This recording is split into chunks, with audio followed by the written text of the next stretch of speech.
أهلا بيكم في حلقة جديدة من قلب هادئ، المكان اللي بناخد فيه نفس عميق ونسمح لقلبنا يهدى وسط دوشة الحياة. وأنا بظبط مكتبتي من كام يوم إيديا وقعت على كتاب قديم عليه طبقة تراب. ما كنتش حتى فاكرة إن الكتاب ده لسه عندي. مسكته ونضفت التراب وفتحته كده من النص.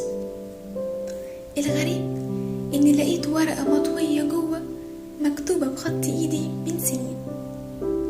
أول ما شفت الخط ضحكت، حسيت إني برجع أتكلم مع أنا القديمة. الورقة كانت مليانة أحلام بسيطة جدا، حاجات صغيرة يمكن كنت شايفة في وقتها كبيرة أوي، زي إني أسافر بلد معينة، أتعلم حاجة جديدة، أحقق نجاح في مجالي. الغريبة برضو إن بعض الحاجات دي اتعلمتها فعلا، وبعضها اتحقق من غير ما اخد بالي.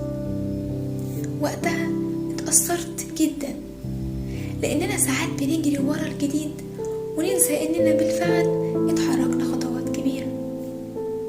الكتاب القديم ده ما كانش مجرد أوراق، كان مراية رجعت ورتني أنا كنت مين وإزاي وصلت للي أنا فيه دلوقتي.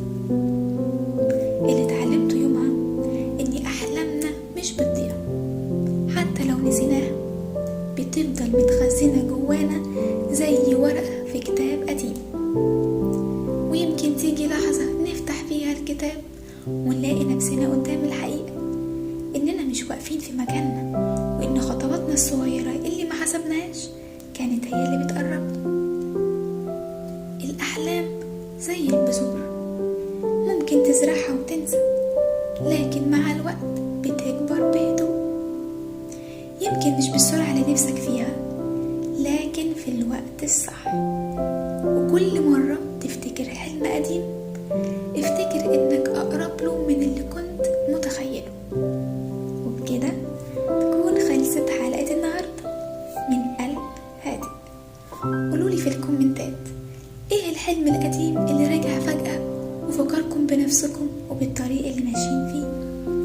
ولو الحلقة لمستكم شاركوها مع اللي بتحبوه، يمكن تفتح معاهم كتاب قديم هم كمان.